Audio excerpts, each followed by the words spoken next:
Okay, so to continue on with Gems of Wisdom. Verse 2 says, what is the powerful glue that binds us to the unpleasant environs of worldliness? That's the question. What do you think the answer is? He says, sensory fixations which cling with attachment to the enticing things of this world. Okay, so desire, attachment, craving, clinging, that's it. And particularly for us, sensory fixations, which means that we are just completely addicted to objects of the senses. And I was talking about this the last few days, our mind is just always going outward. What are those people doing? What are those people saying? What's the new widget we can get? What's the old thing that we want to get rid of? What's the new style? What are the politicians doing besides nothing? What are the CEOs doing? What's everything going on? The mind continually outward, yeah? And then with desire, what can make me happy? Yeah? And, not even realizing how addicted we are to objects of desire. Now, from morning until night, our senses want stimulation, yeah? And that's why when people start to do retreat, they kind of go into withdrawal. Yeah, no, it really is like sensory withdrawal. And why people find gazillions of things to do in the middle of retreat. Yeah, because they need the sensory stimulation. Sitting and looking at one's mind, meditating, is not enough sensory stimulation for the addicted mind. Yeah, so dream up all sorts of things we have to do in retreat, and then, all of our projects, and then all of our memories about past sense pleasure, and we review them, and then we review them again, and then we, think of their disadvantages, but they come up again, we replay movies in our minds in meditation and outside of meditation, just completely focused outwards. And now it's even worse than usual, because it used to just be normal focused outward to sense things and people. Now it's not only that, but it's to the phone, And you cannot carry on a conversation with people out there without them checking their phone. Either their phone rings, or it buzzes, or it doesn't ring and doesn't buzz, and they still have to look at it to see why not, because they're used to looking at it every minute or two, So, just really captivated by external sense objects. Yeah?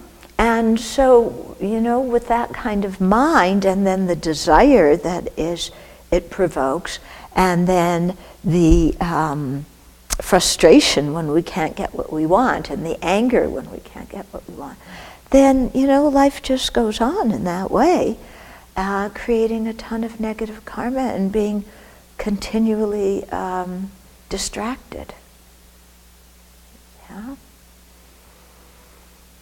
And it happens here too, distracted by, well, let's see if I can dream up more projects to do, or more emails to write, or maybe I should do this or that. Yeah? So that's what keeps us bound like glue to cyclic existence, for us beings in the desire realm. So that's one of the reasons why we take the pratimoksha precepts, in particular the monastic precepts, because it cuts down our contact with objects of desire, okay? And even when we contact objects of desire, it cuts down on how we can interact with them, okay? So there's a lot of things that we don't go near because our mind is too out of control when it's with them. And then there's things that we can't avoid going near that we have desire for, like food, yeah, or a bed or whatever, but where we have precepts regarding, we can't go around asking for this food and that food, yeah, and we can't go around saying, I want this kind of bed, I want that kind of bed, I want this, that, the other thing, okay? That's part of our monastic precepts, so that cuts down, even if we encounter objects of desire, we can't act on it, like even though we have a precept not to handle money, in the Abbey we do handle money, but we can only use it for Dharma-related things. We can't use it to buy ourselves anything or to buy anything for our room, okay?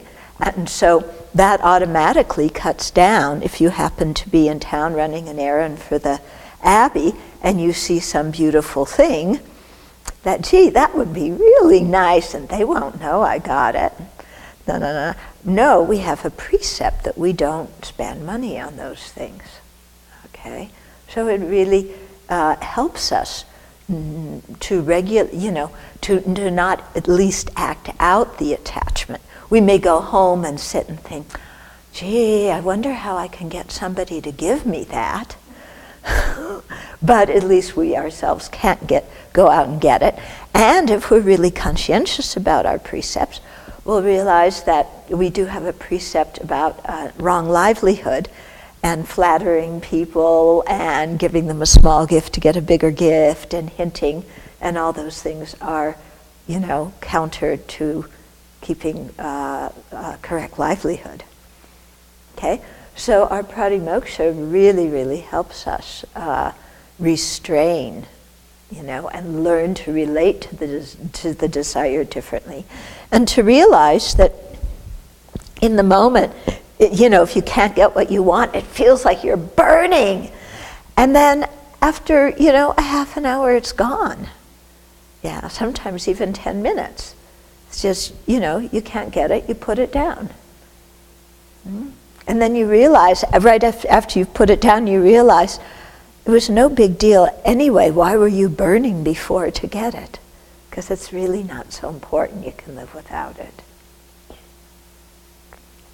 Another thing is, in our traditions emphasize the analytical meditation, so where you can kind of transform your mind and replace your own habitations with scripted thought besides precepts. Mm-hmm. So not every tradition is focusing on analytical meditation to reach that goal. Mm-hmm. Good.